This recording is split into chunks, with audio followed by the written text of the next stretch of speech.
हरियाणा तक करता है कर्नाटक तक का स्वागत। नमस्कार, राम राम। हरियाणा तक देख रहे हैं आप और मेरा नाम है सोनिया सत्यानीता। हरियाणा कांग्रेस की भीतरी गुटबाजी गाहे बगाहे सामने आती ही रहती है। पिछले कई दिनों से कुमारी शैलजा के इस्तीफे की पेशकश की खबर के बाद कांग्रेस की कमान किसके हाथ होगी, ये सवाल लगातार गहराया रहा है। एक और चर्चा रही कि भूपेंद्र हुड्डा चाहते हैं कि कांग्रेस की कमान उन्हीं के हाथों में हो और दूसरी ओर कुलदीप बिश्नोई भी जोड़ तोड़ करते दिखे। अब तस्वीर साफ हो चुकी है। हुड्डा खेमे के उदयभान कांग्रेस प्रदेश अध्यक्ष बनाए गए हैं।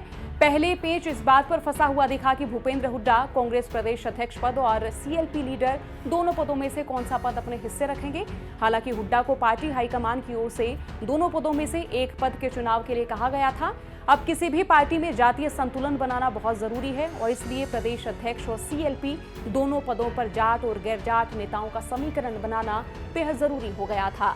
नए प्रदेश अध्यक्ष के साथ साथ 4 कार्यकारी अध्यक्ष भी बनाए गए, जिनमें श्रुति चौधरी, रामकिशन गुर्जर, जितेंद्र कुमार भारद्वाज और सुरेश गुप्ता हैं। माना जा रहा है कि हाईकमान हुड्डा को खुश करके जाट समुदाय को साधना चाहती है, लेकिन शैलजा को हटाने का गलत संदेश भी हाईकमान की ओर से नहीं दिया गया। तो ऐसे में हुड्डा खेमे के नेता उदयभान को प्रदेश अध्यक्ष बनाया गया है।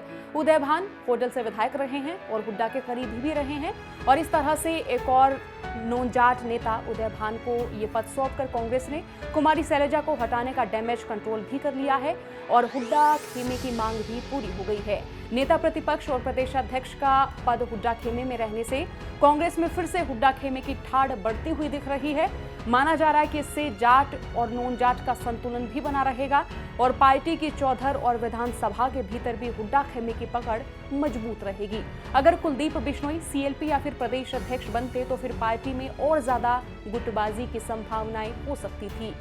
अब इस बड़े कुनबे के सदस्यों के बीच कुनबे की चौधर और घर की चाबी हुड्डा के पास आ गई है। हालांकि ये कुनबा है तो न्यारा न्यारा, लेकिन यहाँ फैसले एक ही चबूतरे पर होते हैं।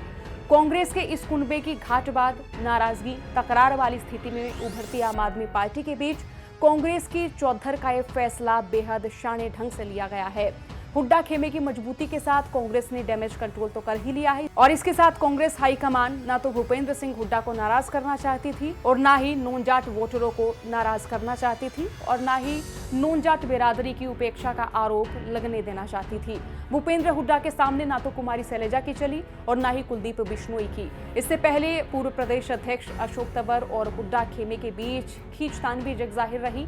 तंवर और शैलजा प्रदेश में अपना संगठन खड़ा नहीं कर सके थे और तंवर ने तो बाद में कांग्रेस पार्टी को ही अलविदा कह दिया था। तंवर के बाद पार्टी ने कुमारी शैलजा को प्रदेश अध्यक्ष बनाया, मगर हालात तब भी नहीं बदले और फिर हुड्डा और शैलजा गुट के बीच की खींचतान जारी रही। हरियाणा में जड़ें गाड़ने की कोशिश करती आम आदमी पार्टी भी नॉन जाट वोटरों को साधने की पूरी कोशिश कर रही है, लेकिन कांग्रेस के इस बदलाव से आम आदमी पार्टी की भी मुश्किलें बढ़ती दिख रही हैं। आपका कांग्रेस में हुए इस बदलाव पर क्या सोचना, क्या कहना, हमें कमेंट कर जरूर बताएं। साथ ही हरियाणा तक के यूट्यूब चैनल को सब्सक्राइब करें, फेसबुक पेज लाइक करें, इंस्टाग्राम और ट्विटर पर भी हमें फॉलो करें। देखते रहिए हरियाणा तक। राम राम।